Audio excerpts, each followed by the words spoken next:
dia faly manolotra ny arahaba atsika rehetra mpanaraka tsy tapaka ny fandaharana zany Forest-Santé aty Canada indray ny tenako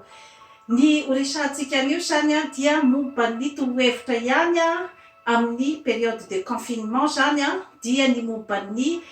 fieboana zany a dia atolotsika eto zany a ny hoe fanaovana evoka ary tsara ho fantatritsika koa fa ny fanaovana evoka dia manatsara ihany koa zany a ary madio ny tarehy. Inona zany a no ampiasaintsika amin'ity fanaovana evoka ity dia ampiasatsika zany a ny ravitsara izay ataotsika intelo gouty dia ampiasaintsika zany a ny servieta ny evoka mandritry ny 10 minitra zany.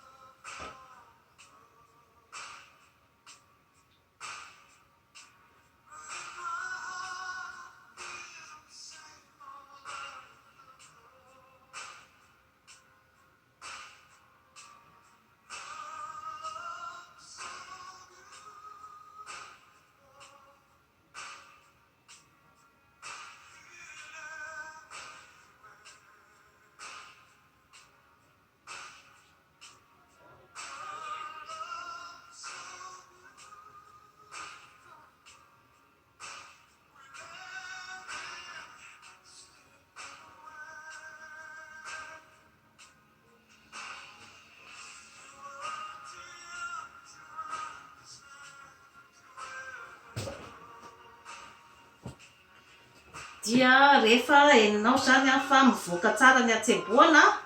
dia fafana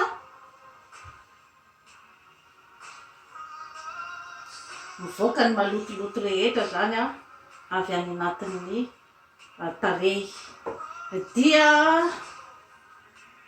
misy fandiovana tarehy ara natoraly zany a atoko eto dia mila zany tsika tately rainy sotokely dité dia asitsika zany a citron irainy sotokely dité ihany koa ny citron fantatsika moa zany a fa ny tately a dia misy ny antioxydant, anti-inflammatoire, antiviral ary antibactérien zany manala ihany koa zany izy ny microbe izay mipetapetaka amin'ny hoditsika. Torak'izany ihany koa zany ny citron koa zany dia manana an'ireo propriété antimicrobien, anti-inflammatoire, antibactérien, antiviral. Dia asehoko anareo eto zany ny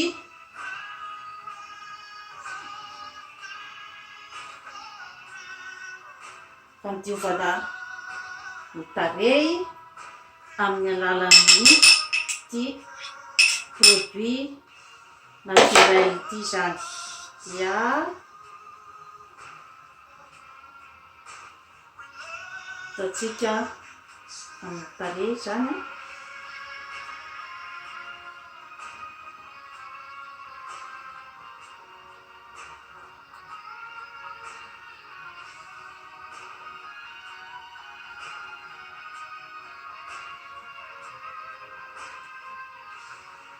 tsara ho marihana fa ny produit rehetrarehetra izay nampiasaiko tamin'ny tarehiko dia produit natoraly avokoa. Mandio ny tarehy, ny tately sy ny voasary makirana ary manala ny lotoloto rehetra izay mipetapetaka amin'ny tarehintsika satria rehefa amin'ny andavanandro zany dia mivoaka ny hatsemboana ary dia mipetapetaka amin'ny tavatsika zany hoditavatsika ny karazana loto rehetra izay misy amin'ny manodidina zany. dia apetraka mandritry ny 5 minita zany izay masaka tantely izay dia fafana zany amin'ny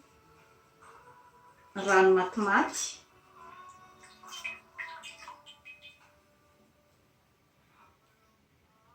tsy maninona na ny rano avy ny avoana teo ihany no hamafahantsika ny tarehy zany.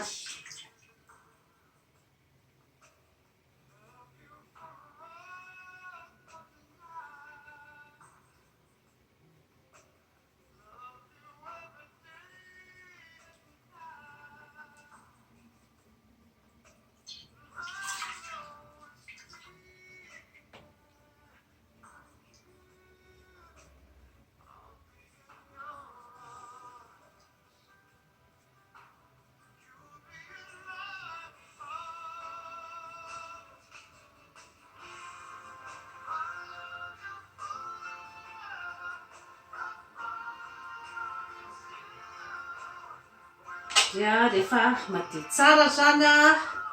ny tarehy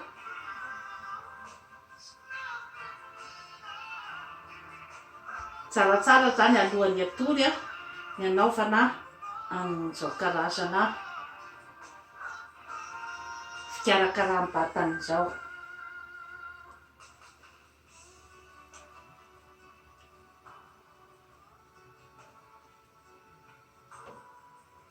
Dia atolotra anareo eto zany ny produit huile magique izay vokarina ato amin'ny Jeanne Forêt Santé. Izy ity dia vita amin'ny zavamaniry avy any Madagasikara zany.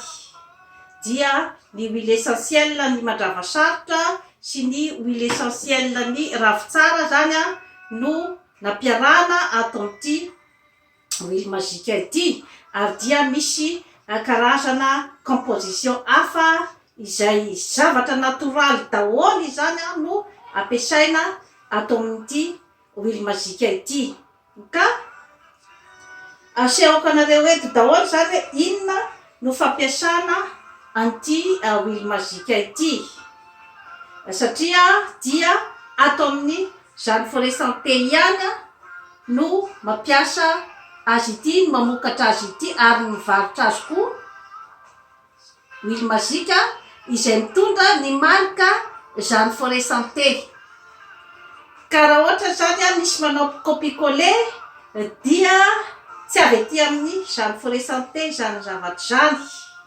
fa ato ihany zany no mamokatra an'ity huile magique ity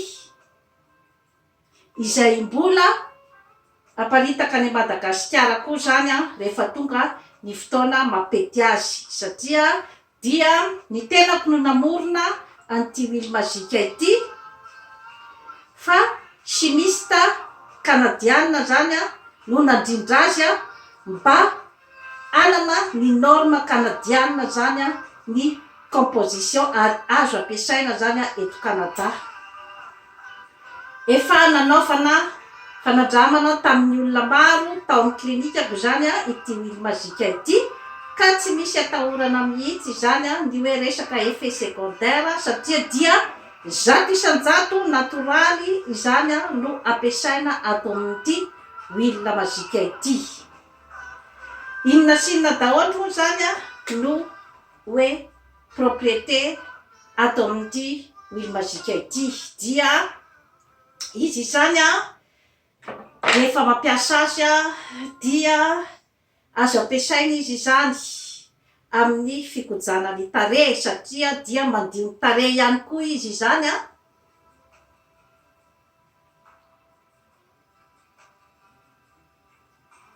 ary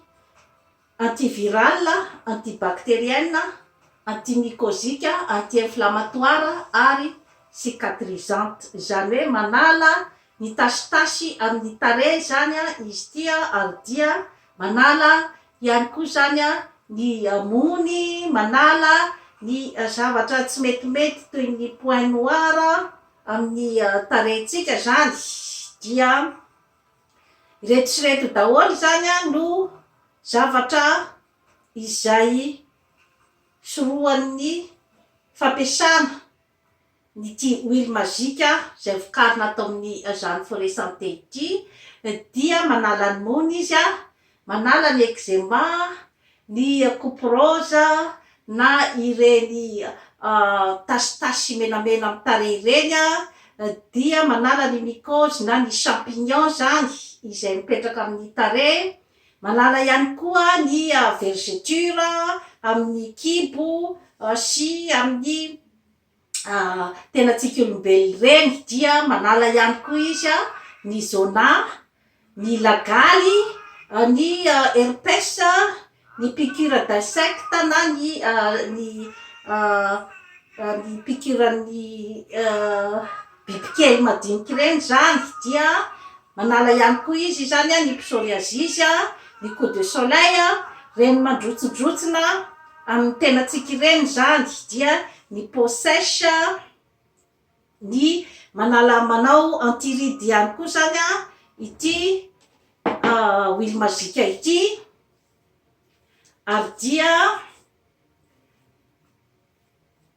manala ihany koa zany ny karazana hoe fahamainana amin'ny tanana, dia ny karazana ferifery amin'ny nono ireny koa zany rehefa mampinono ny vehivavy dia afaka ampiasana ihany koa zany ny huile magique, dia fa rehefa avy eo zany rehefa avy hosorana amin'ny nono zany ny huile magique dia fafana tsara zany, sasana tsara rehefa avy eo rehefa andeha hampinono ny zanakao ianao rehefa avy eo, dia mitsabo ihany koa zany izy anireny hoe ongle incarné reny na lay ho vakivaky dia ny verrue plantaire, ny pied d'athlète, ny érythème fessier, izany hoe amin'ny zazakely zany indraindray dia misy karazan-javatra izay ohatrany hoe ferifery amin'ny vodin'ny zazakely zany amin'le couche, dia afaka ahosotra amin'ireny koa zany, dia misy koa reny olona manao an'ireny plaie de lit, ohatra hoe matory ela be zany marary anankiray dia afaka ihany koa zany asiana an'ity huile magique ity, satria rehefa matory ela be zany izy eo amin'ny fandriana dia mety misy ferifery ny lamosiny, dia afaka ihany koa zany izy ampiasaina rehefa manasa volo atao an'ireny karazana bain d'huile reny, satria dia manala an'ireny hoe cheveux cassants na ny karazana ferifery koa zany izay mety mipetaka amin'ny volondohantsika olombelona, ary dia mampaniry volo ihany koa ny huile magique, dia mety ihany koa zany izy manitrana an'ireny abcès na ny ferifery, ny ulcère izay mipetapetaka zany amin'ny tenantsika, dia raha ohatra koa misy zany ny hoe firaisana ranofo izay hoe somary sarosarotra manahitaina, dia afaka ampiasaina ihany koa zany ny huile magique, afaka ihany koa zany izy ampiasaina amin'ny hémorroïde, amin'ireny sécheresse vaginale ho an'ny vehivavy amin'ny période ménopause zany, dia afaka ampiasaina ihany koa izy amin'ny règle douloureuse, zany hoe atao karazana zany hoe otra atao amin'ny kibo izany, dia afaka ampiasaina ihany koa izy atao déodorant izay manala ny hatsembohana sy ny fofona izay misy amin'ny helika zany, satria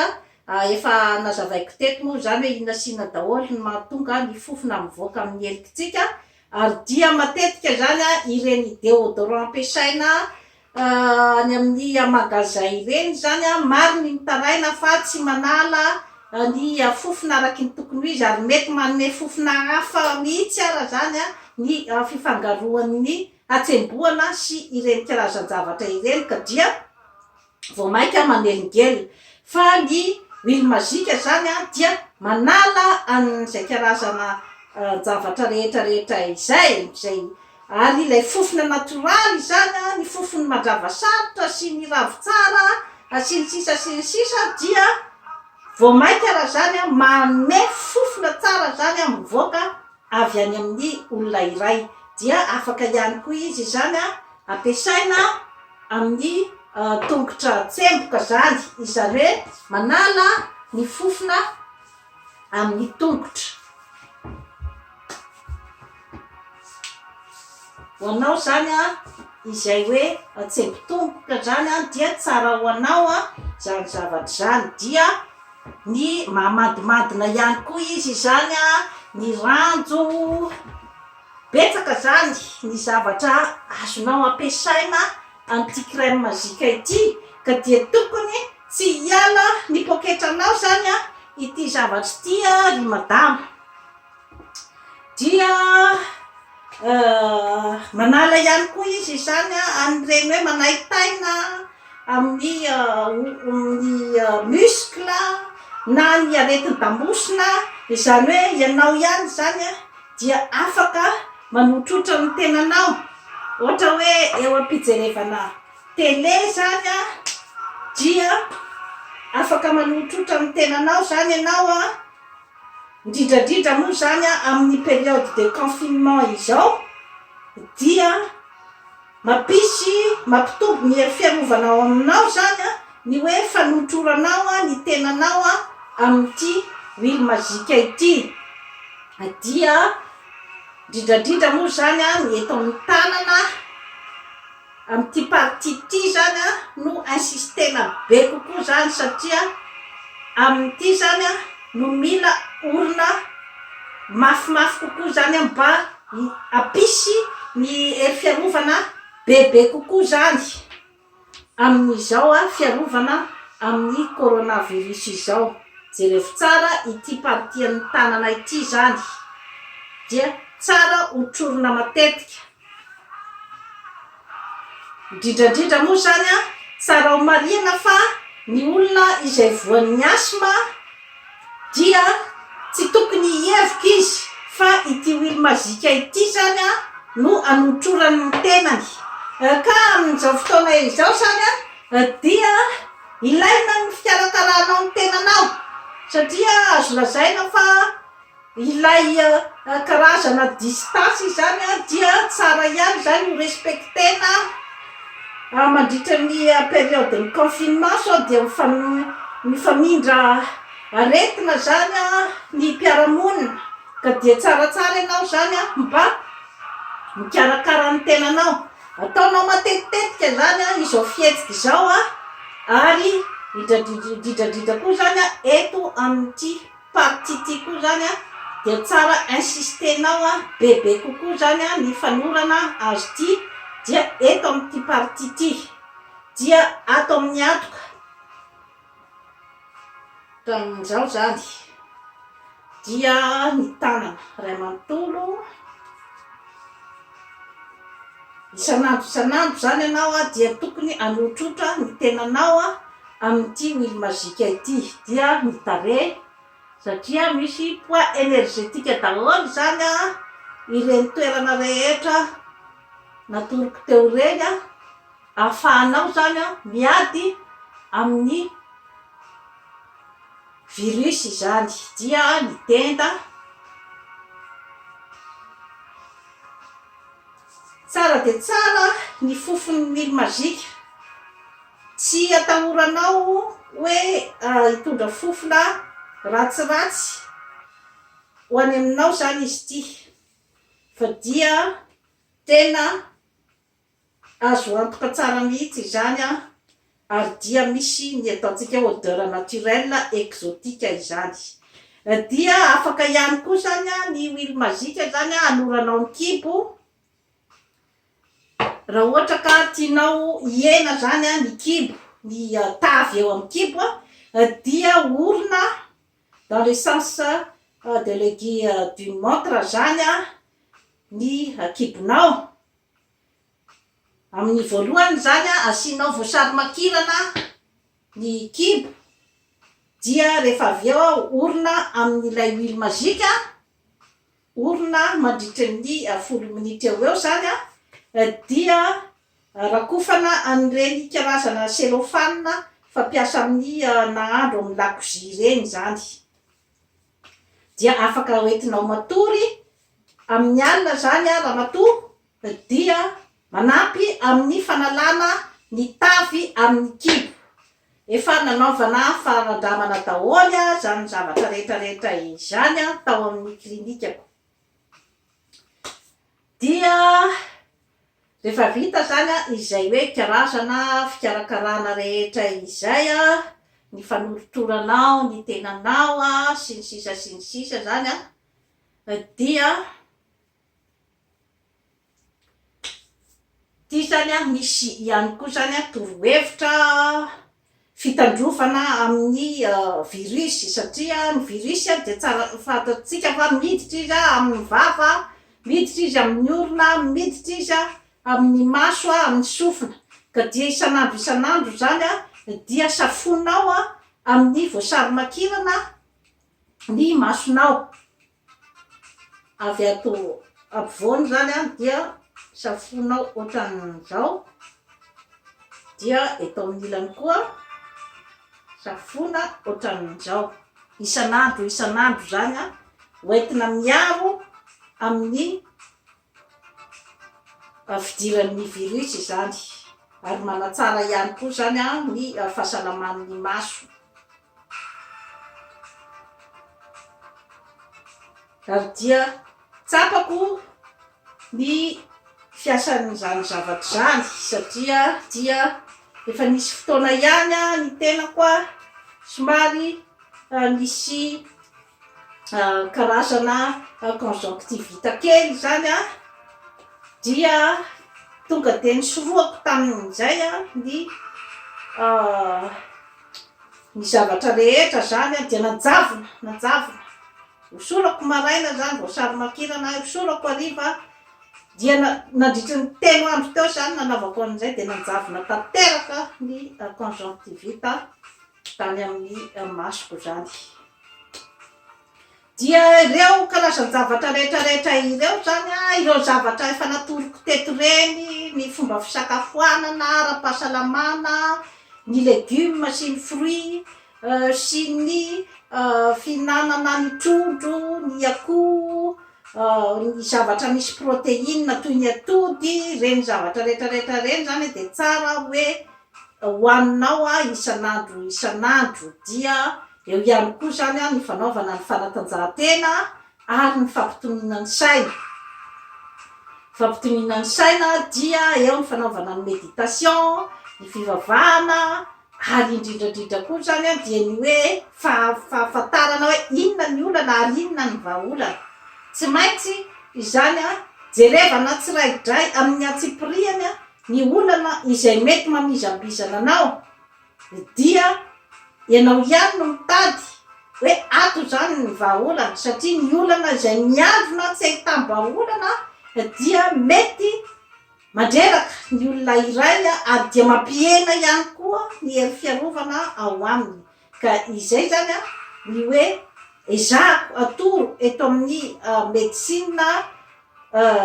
alternative ato amin'izany forêt santé, dia ny fitandrovana ny fahasalamanao amin'ny ankapobeny ary ny fanovanao tanteraka ny fomba fiainanao, ny hygiène de vie anao, ny fomba fisainanao, izay no hoentinao miady amin'ny fiainana, miady amin'ny karazana olana, ary eo no ahafahanao mandeha any amin'ny tsaratsara kokoa amin'izay objectif tadiavinao amin'ny fiainana. Satria raha ohatra ka tsy milamina ianao, tsy milamina ny vatanao, tsy milamina ny sainao, tsy milamina ny fanahinao, dia mino marimarina fa tsy ho tonga amin'ny objectif na ny tanjona izay tena tratrarinao ianao amin'ny fiainana, fa variana amin'ny olana izay tsy hitamboka tsony, variana amin'ny zavatra madinidinika izay tsy mitondra namakaiza. Ka dia fifampitaizana zany no atao eto amin'ny zany forêt santé. Dia ny mbola averiko eto ihany koa zany ny hoe fitandrofana amin'ity coronavirus ity. Azadino ny mitondra ny masika. Mampirisika foana zany ny tenako mitondran'ny olona rehetra ny masika mba hoentiny hiarovany tena, satria maro zany ny discussion momban'io hoe tsy ny olona rehetra ny tokony hitondra masika, tokony mpitsabo ihany mitondra masika. Raha ny hevitro manokana dia tokony hitondra masika daholo ny olona rehetra satria tsy fantatra hoe atraiza moa zany ny angezan'ny hery fiarovana ao aminao, atraiza moa zany ny abetsaky ny herin'ny immunité ao aminao, ary ny olona manodidina anao moa ve ahoana ny ahafantaranao hoe ireo olona ireo ve tsy mitondra an'ilay virus. Zany zavatra zany ary ara-psikolojika koa zany dia mba mampitonitony ny sain'ny olona zany ny mitondra ny masika. Fa sainy kosa zany hoe raha ohatra zany hoe masika lamba ohatra dia tokony mba manana anankiroa ny olona ao an-tokantrano dia ny ray zany anaovana maraina, ny ray hariva, dia sasana amin'ny alina, dia averomberona foana zany izay zavatra rehetra izay. Dia eo ihany koa zany ny fitondrana ny gants, dia ilaina koa amin'ny fikasiana ny zavatra rehetra izay kasihana na ao an-tokantrano na any ivelany. Fa zany hoe tsy maintsy tokony manasa tanana ihany na dia misy ara zany ny gants. Dia miezaka zany rehefa mivoaka ny maka ny distansy eo amin'ny 1 hatramin'ny 2 metatra rehefa mifanerasera amin'ny olona. Dia ohatran'izay zany rehefa mikohaka koa dia eto amin'ny koa zany no mikohaka, fa tsy hoe mikohaka alefa any amin'ny olona rehetra zany ny roranao. Dia toy izay indray no azona tolotra anao an'io, manaova abonnement amin'izany Forêt Santé aty Canada fa hanatsara ny fiainanao. Veloma tompoko.